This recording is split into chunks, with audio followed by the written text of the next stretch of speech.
शक्ल है, मौत से मिलने का शौक है तुम्हें।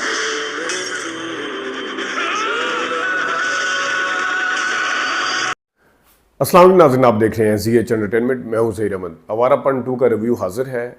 बिजनेस बंटवारा से ज़्यादा क्यों कर रही है और कितना बिजनेस अभी तक कर चुकी है, ये सारा कुछ बताएंगे।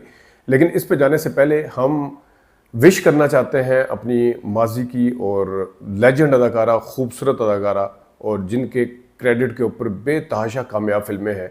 और मेरे ख्याल में अगर मैं ये कहूँ कि अपनी हम असर अदाकाराएँ जितनी थी और सीनियर जूनियर जितनी भी थी, जितनी कामयाब फिल्में उनकी हैं उतनी शायद ही पाकिस्तान में किसी हीरोइन की होंगी।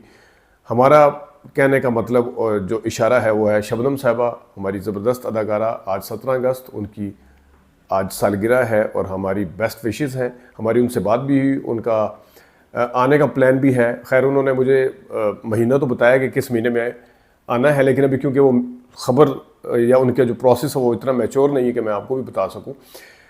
कल रात उन्होंने सालगिरह अपने घर पे मनाई ढाका में, और दोस्त जो थे वो उनकी तरफ आई, उनके दोस्त वगैरह और बाकी जो विश करने के लिए उनकी तरफ गए। तो हमारी बेस्ट विशेस हैं और उनकी सेहत के लिए भी हम दुआगो हैं। अब आते हैं आवारापन 2 की तरफ।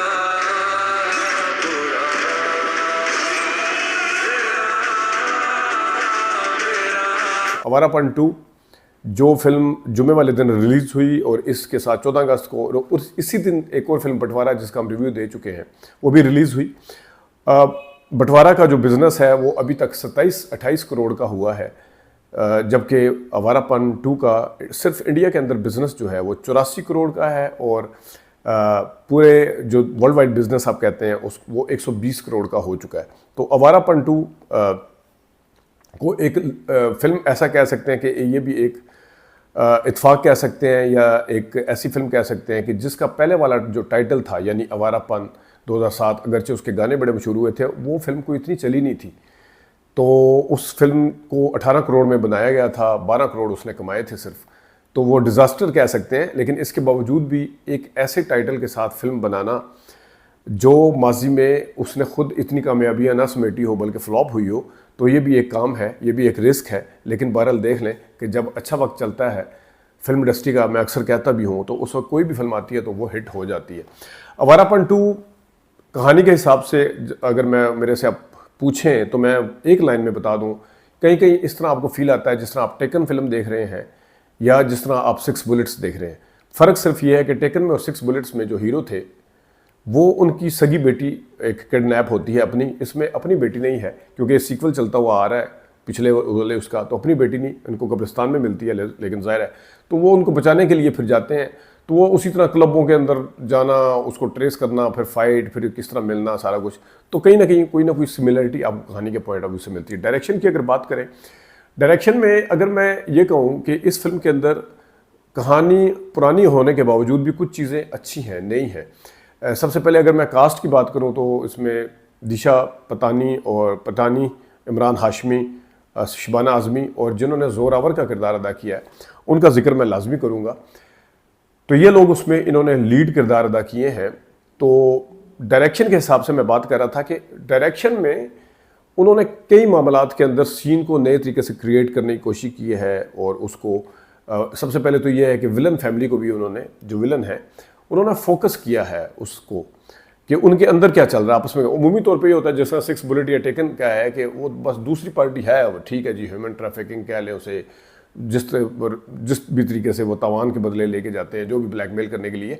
लेकिन इसमें जो स्मगलिंग के साथ साथ एक ऐसी फैमिली दिखाई है जिसमें 3 बहन भाई हैं, और जो छोटे वाला बेटा है ज़ोरावर वो अपने बाप को मार देता है, वो और उसकी बहन है ज़ारा, वो म्यूज़िक का शौक़ रखती है, और एक जो मेंटली थोड़ा सा रिटार्टेड है या एक डिसेबल उसकी हेल्थ के, मेंटल हेल्थ के हवाले से आप कह सकते हैं, सिकंदर।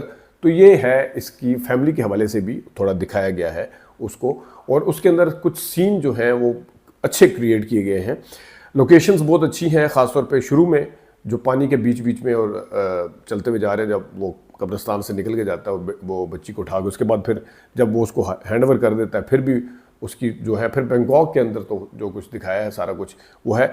और एक और अच्छी चीज़ इसके अंदर ये है कि आवारापन 2 में इसके अंदर जो इन तीनों का, जोरावर का, सिकंदर का और ज़ारा का जो बचपन दिखाया है वो बिल्कुल सारे के सारे बच्चे उसी तरह के रखे। मतलब आपको फील आती है कि यार ये हीरोइन जो है या जो लड़की है ज़ारा, वो छोटी भी वैसी ही है और इसी तरह बाकी भी हैं। और इमरान हाशमी, जिनको आप बिलाशुबा कह सकते हैं कि बगैर किसी बोल्ड सीन के फिल्म को हिट हुई है, ये बगैर किसी बोल्ड सीन, ये बड़ी बात होती है। अब जिस तरह एक बंदा अपने एक्शन की वजह से मशहूर हो, उससे एक्शन ना करवाया जाए।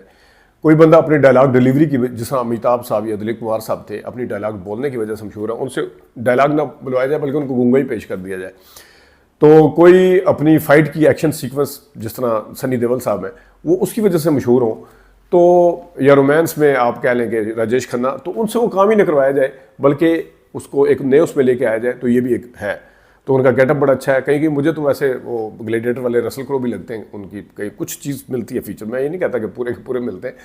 काम अच्छा किया है, ख़ास तौर पे जब उसकी छोटी बेटी तो नहीं होती, वो जो लेके आता, वो जब किसी को देने की बात करता है तो उस वक्त उसकी बेटी उसके सामने आके बैठ जाती है, डायलॉग बोलती है, कितनी जल्दी आपको मुझे भेजने की, उसमें रद्दमल में जो इमरान हाशमी ने काम किया, अच्छा किया है। आप मेरे से अगर ये पूछें कि कहानी के हिसाब से अगर ये मुझे बंटवारा से अच्छी लगी या नहीं, बंटवारा की कहानी और तरह की है, वो ज़ाहिर है पास्ट हिस्ट्री है, इसकी मौजूदा गैंगस्टर एक्शन जो मेरे ख्याल में यंगस्टर को जो इसी वजह से शायद पसंद भी आ रही है, या थोड़ा सा वो चेंज भी देखना चाह रहे थे।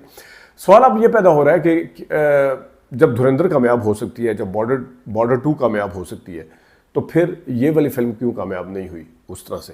तो बंटवारा की बात कर रहा हूँ मैं, 1947 शायद पहले नंबर पे कि ऊपर तले फिल्में इतनी आई हैं इस कहानी के ऊपर, इंडिया, पाकिस्तान, मुसलमान, हिंदू, बला बला, तो शायद इस वजह से यकसानियत कुछ नज़र आना शुरू हो गई है, ये भी कहा जा सकता है। तो इस वजह से ऑब्सेस्ड हो चुके हैं लोग। धुरंधर के बाद फिर बॉर्डर भी आई, फिर एक और आई थी, फिर मैं वापस आऊँगा। तो शायद ये मेरा भी वैसे मानना ये है कि आमिर खान साहब ने फिल्म तो बनाई, एक मतलब प्रोड्यूसर हैं वो उसके, लेकिन वो बड़ी सोच समझ के वो करते हैं कहानी की सिलेक्शन। लेकिन उनकी बदकिस्मती ये है कि इसी तरह की मिलती जुलती, इससे एक तो ये है। दूसरा फैक्टर शायद ये भी हो सकता है, मैंने उस दिन भी कहा था कि सनी देओल, जिस तरह अभी मैंने थोड़ी देर पहले बात की ना कि इंसान जिससे वो काम ही ना करवाए, तो सनी देओल जो थे वो एंटी पाकिस्तान, एंटी मुस्लिम तो नहीं कहूँगा, एंटी पाकिस्तान मशहूर थे, है या हैं, तो उनके फ़ैन वही कुछ लेके जाएँ जहन में और फिर वहाँ से कुछ और निकले, आगे से वो पाकिस्तान में आए हुए हैं, ऊपर से मुसलमान बने हुए हैं। शायद ये भी एक वजह है, और शायद ये भी वजह है कि जो हो सकता है मेरे भारतीय भाई इस चीज़ के ऊपर माइंड भी कर जाएँ थोड़ा सा, कि शायद धुरंधर के अंदर नफ़रत, तशद्दुद इंतहा को था, बॉर्डर के अंदर भी सेम है, बॉर्डर 2 के अंदर भी सेम था, तो इसमें शायद मोहब्बत बांटने की कोशिश की है, तो शायद उनको हजम नहीं हुई।